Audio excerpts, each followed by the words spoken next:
Hello, and welcome back to Integration Redesigned. I'm your host, Kate Port, and today I am joined by Digibee's head of security, Travis. Welcome, Travis. Thank you, Kate. Happy to be here. Very happy to have you. I'm sure it will not be the last time you're on. Security, hot topic. Every time of year, all the time, whether you're at home, whether you're at work, traveling around, security, data, privacy, top of mind for consumers, top of mind for businesses.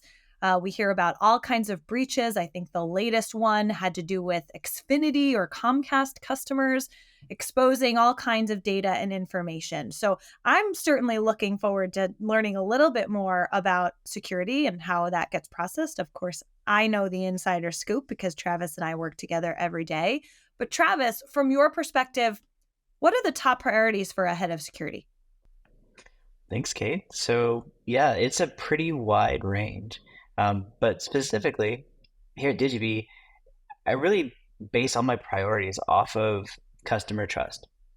Working at Amazon, that was a big piece and a big takeaway there. And so, what are things that provide confidence in our product? And so, my top priorities are really everything that are going to enable our customers to be secure. So, some of the really great initiatives we have coming down in 24 is going to be like our ZTNA story, right? Where we can allow individual workloads to have only access to very specific resources. And it allows for a really granular authorization authentication model. We're looking at bring your own key. So that's a hot item where customers want to maintain sovereignty of their keys. And so that if they move elsewhere or they have other workloads, they're able to maintain and ensure for their compliance that their keys never left premise, as well as identity. So that's a major topic here. It enables everyone's, identity lifecycle, their management of users, meets their compliance initiatives. And so we just released self-service for SSO, and there's a bunch of new work that we're looking to do in 2024 around able to manage those identities utilizing a SCIM integration so that groups and users can auto be provisioned and removed so that, it helps the individual customer's lifecycle there and their security compliance story. Some of the areas that I am, very concerned about as well, and things that we're going to dive into in 2024 is going to be supply chain security. So source validation, runtime reviews, as well as even safeguards and restrictions on what can be launched if it's not been reviewed, secured, and signed, as well as Digibee's very own internal zero trust journey, where we are making sure that from the endpoint all the way to attestation to users, that everything is at the highest level before allowing authorization or access to any systems in our premise. So those are some of the top priorities I have for 2024. I love that you're framing this in terms of our priorities are dictated by customer requirements or asks, right? Of course, it's never a, hey, build me this so that I'll buy your platform or renew it or whatever. There's always a negotiation. But I love that we're taking the lens of the customer and saying, okay, what's important to you? What will make it easier? How can we help accelerate your business? And how can we help simplify the process by which integration happens? And that's a really important piece. We were talking about our value pillars, and security came up as one of the things where we said, hey, is keeping this secure one of the top things that we think about? And Peter's response, who's our co-founder and CTO, said security is at the helm of everything we do, right? We're thinking about that every step along the way. And I think that that really speaks to some of the things that you're thinking about. So I love that answer. Awesome. Thank you. You've got this amazing background. You referenced Amazon. I know you've worked at several other big names. I love to ask this question, but what are some of the hard lessons that you learned that you're making sure to avoid, not only in this role, but in future roles as well? Like you mentioned, I do have a range of experience over the years. And so one of the things that I've seen time and time again is burning resources on improbable issues. And so, very simply, that is tackling the wrong thing. So, things that either aren't important to our customers and or are not likely to happen. So, if we spend lots of resources and time worrying about what if the US sank, right? I mean, that's not a really good use of our time. We're better off looking at more like attack vectors and where are we commonly seeing attacks? Where are our peers seeing attacks? And how do we make sure that we aren't vulnerable?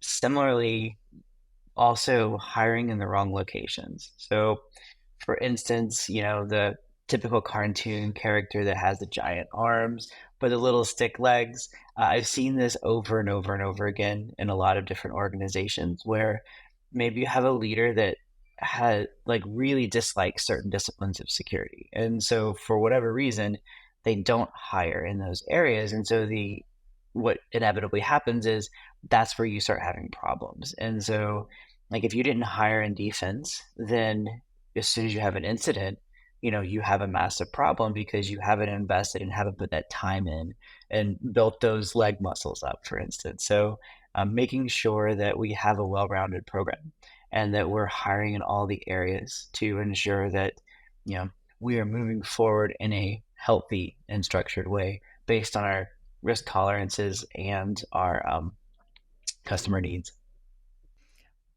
Huge one, right? Having the right team. I just came off of a meeting earlier today where we have a newer team member over on the product marketing side, and having a really strong resource in any role makes a huge difference, not only for the leadership because it gives you sort of that peace of mind of someone owning it, but Right. also because you can then allow yourself to focus on the things that are really important in your role. And I think it's a really good call out that says, look, you've got to take that ego out of it and say, where do we need to hire for the best interest of the business? So I really like that example. Integration. Let's take it more specifically to the work that we're doing. Application integration. We're dealing with all kinds of sensitive data. Excuse me. We're dealing with all kinds of sensitive data.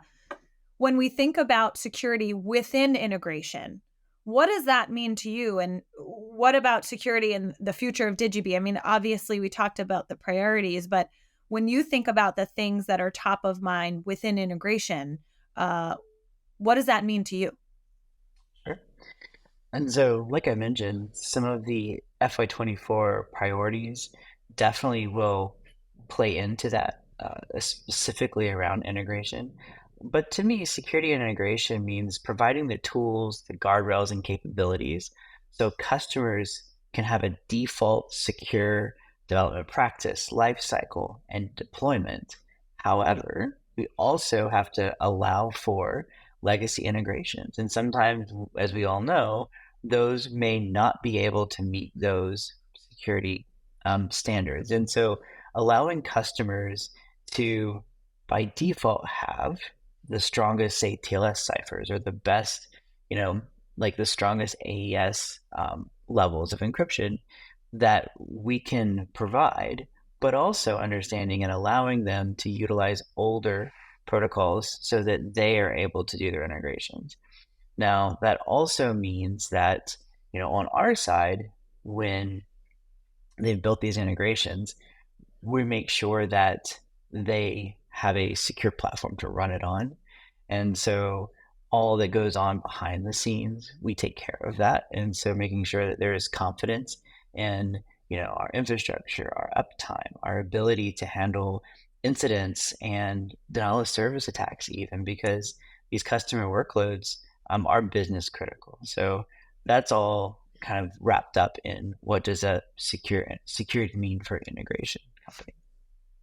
And it's so important because, again, while Digibee can, of course, handle these B2B application to application integrations, right?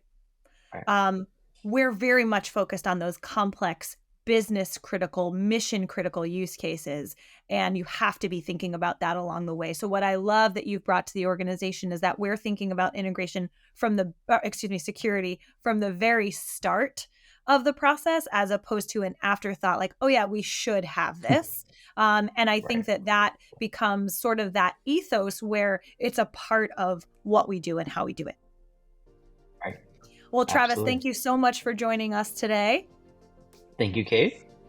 And for those at home listening or wherever you are, take a look at the link in this episode. You can get a little bit more on Travis's bio. Thank you for joining. And that's it for this episode of Integration Redesigned.